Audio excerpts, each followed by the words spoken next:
What's going on, guys? So today I just want to make a quick video about quitting alcohol. Now, you might be in a particular position about this, right? Like, maybe you already did, maybe you drink a lot, maybe you don't drink too much. I'm not going to go into the science in this video. What I would recommend is you look up maybe some videos by Dr. Andrew Huberman about alcohol and its effects on you. That was the last video that I needed to basically just quit. And I was the kind of guy who, when I was younger, I had a couple moments where I drank a lot or too much, right? I mean, it was always on the weekend, but it was maybe too much then, and I had to step back, right? And then actually, just the further I got through my 20s up until 30, I just drank less and less, and it really was just like not even once on the weekend. Usually it was like every couple months. It turned into like on Christmas or a holiday or a birthday, and that was about it. And I think once or twice after that, within the last like 1 or 2 years, I got to the point, because I went out with some friends and then, had a few drinks more than normal, and I remembered why I stopped and why I quit, because it just wasn't worth it, just for tons of different reasons. But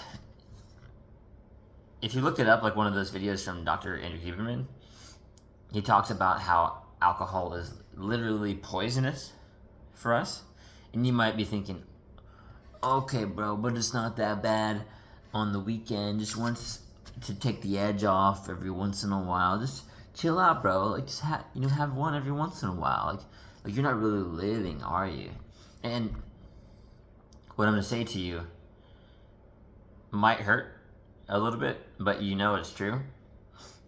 Because I realize that anytime someone's doing that, let's say you go out and you don't want to drink, anytime someone does that to you, they're peer pressuring, but it's from a place of insecurity, right? Basically, they're self-soothing, something like, oh, they've got their job and whatever else they're going through, and then they're self-soothing by escaping with alcohol or drugs or whatever it is, right? And you think, okay, they're self-soothing, which means that they're escaping from something, which means that they're avoiding something or not addressing that issue and not getting it fixed. And it sort of creates this cycle where they keep not fixing it and they keep self-soothing, and it's a short-term thing. Like, they're not addressing like the root problem. And what I can tell you 100%, is alcohol. Alcohol is poisonous, right? Like, alcohol shuts down the way, like, certain ways that the body works. Like, it's moves through the bloodstream and gets straight to your brain, and it starts like shutting down different functions of the brain. Obviously, and you get the effects of being tipsy, drunk, and just maybe not making the best decisions or not being able to think straight, right? And just imagine someone who does that on a longer scale. They've done brain scans of what it looks like from people who, who drink a lot, drink a little, and don't drink at all. And even drinking a little bit showed like massive effects on your body. So the number one thing I can recommend you is just to either slowly cut off the alcohol or just completely cut it off, right? You're doing your brain a disservice and your body as well. You're gonna feel so much more healthy when you just start replacing that. You're gonna feel confident because you're able to say no to people. Like, no, I don't drink, right? And you're gonna realize that you have so much more power. Like, you can be happy not drinking, and you have so much more fun in some of these situations where you you can just go out and be yourself And I know that sounds cheesy, but like the fact that you know who you are, you can say no to something that's bad for you. It's so insanely powerful. Like you don't even realize. And then you start thinking, well, I number one, I mean, you could go out dancing into some of these places with your friends, like at night or where there are drinks, and say no. That's really powerful, right? And you can also just maybe not put yourself in those environments too, right? And one potential pro tip for you, if maybe this is a hard transition, is like if I go out, I always just get water, right? And then everyone's like, oh, what's wrong with you? Why aren't you drinking? Why aren't you drinking, man? Like, you're drinking water? What's wrong with you, dude? And I mean, obviously, you can tell like it comes from like a weird place of like maybe some insecurity or something. You could get like a soda water.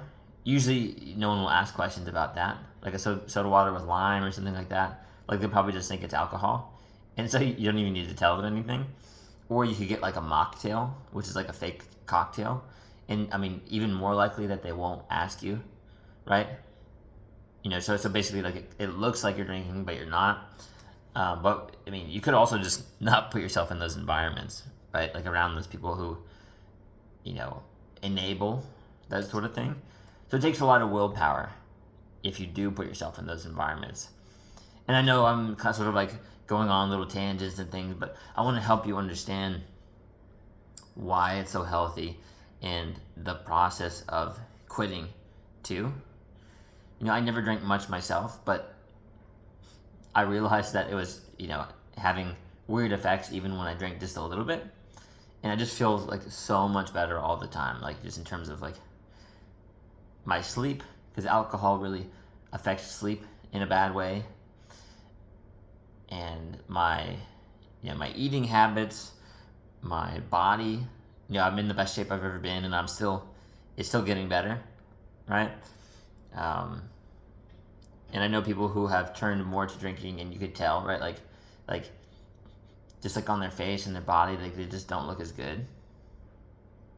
So I mean, take that as a sign, right? This would be actually like a really good question to ask yourself, right? Like, because it goes for alcohol, it goes for other areas. It's like, well, if you, this is like a question that kind of blew my mind when I heard it the first time.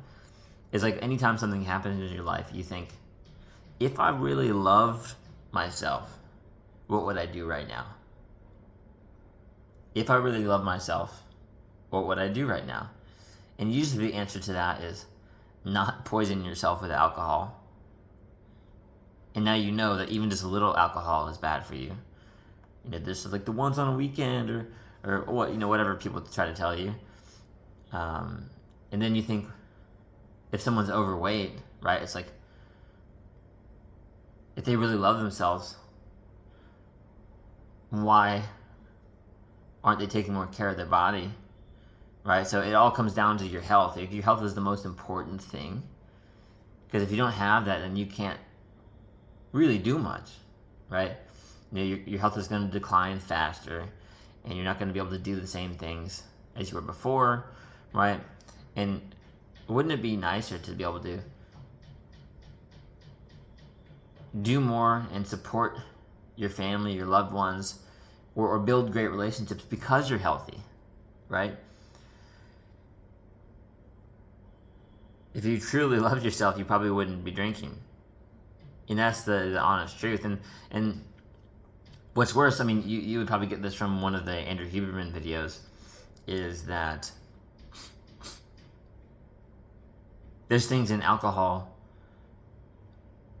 Well, sometimes there's, the fact that it like disrupts like nerve systems, and it disrupts your cognitive function, like shuts down certain parts of the brain, right?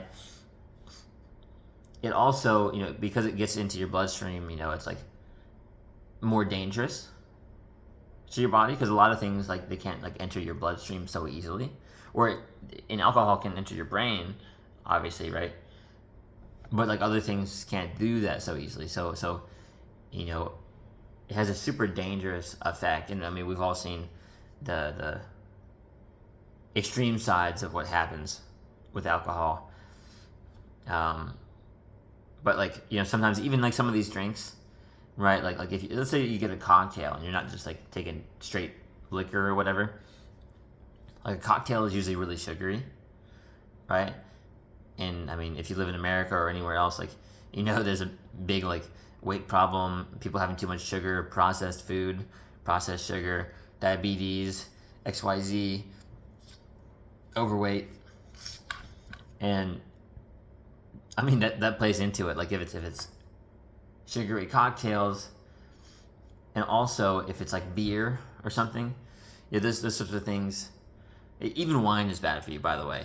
You'll get that from an Andrew Huberman video, but even wine is bad for you. Like even if there's like some antioxidants in it, bro. There's that, and then beer. Beer actually is funny because it plays into there's a conversation around plastics, right? So like plastics and tap water, especially in the US, there's a lot of like chemicals that come out of the plastic, bad chemicals that are bad for you.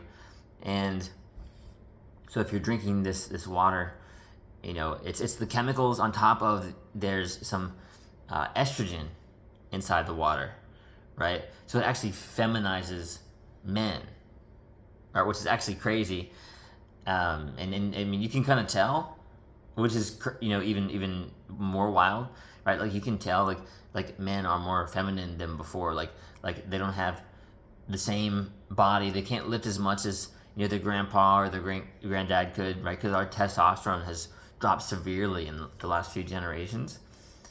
So like what I'm leading this all to, because that's a topic for a different video, is there's estrogens in these things, and beer has that too. You know, beer has a bunch of estrogen in it. So you wonder, it becomes even more obvious. Like there's the carbs, like it's like liquid bread, but then there's the estrogen, and then you see a bunch of guys who drink beer who have like man boobs or the dad bod, right? And by the way, no girl thinks the dad bod is attractive, no matter how much you want to cope about it or how much she tells you, because that's like a test too. Like if she had the choice between dad bod you, like same guy, right? Dad bod you and shredded Captain America looking you, we both know which one that she would pick. And it's the one that respects himself more, takes care of his body, and looks good, right? You know, there's usually a reason that the girl got attracted to you. And it's probably because you respect yourself, you look good, you take action on your goals, your business, all these things. And this is all the side note, right? Like, all important, because you can put more focus into these things too if you quit alcohol. It's just like a low level behavior, to be honest with you. Yeah, I'm being pretty blunt and hoping that this helps you. It's a low level behavior. People do stupid things when they're drunk. You know, especially if, you know, people, that's a whole different conversation about like low quality people in relationships, going out to bars and clubs and drinking and cheating on each other, and even if it's only flirting, blah blah blah. Like it's poor behavior, low level behavior. And again, you don't want to put yourself around these kinds of people. You want to be a better person, right? And everybody has the capability to do that if they strengthen their respect to themselves, if they believe in themselves more, and just love themselves, right? Because it goes back to that question, like, if you really loved yourself, how would you be acting right now? What would you do in certain situations? How would you respond? Because you can see when a person respects themselves. And yeah, I mean, there's just so many reasons why you should quit. I feel like there was something else that I was going to share here about alcohol. Like, I mean, it's just total total like Melvin behavior, right? Like you could be a Melvin or you could be Chad, and you're choosing to be Melvin, right? I mean, it's pretty sad when you think about it. You know, like what is it that you're escaping? What is it that you're trying to run from?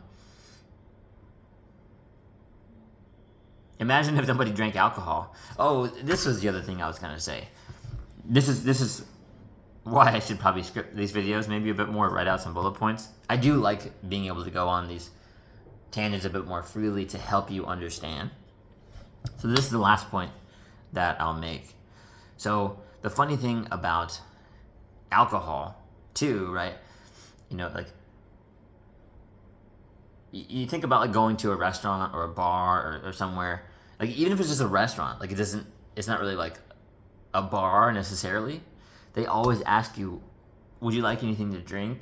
And you know, you could get a water or like a juice or whatever, a coffee, but like they always show you the alcohol menu first, like it's right on the table before you even get the menu sometimes. And they usually give you the cocktail menu first, like before the food. They're like, oh, would you like anything to drink? Here's our alcoholic beverages, blah blah blah. That's crazy.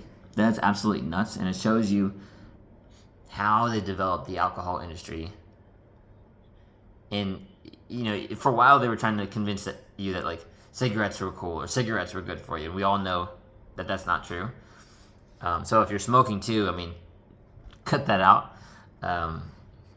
Not going to get into that here, but you can see, right, like they shove these things down your throat like, oh, it's okay, bro, it's okay to drink a little bit.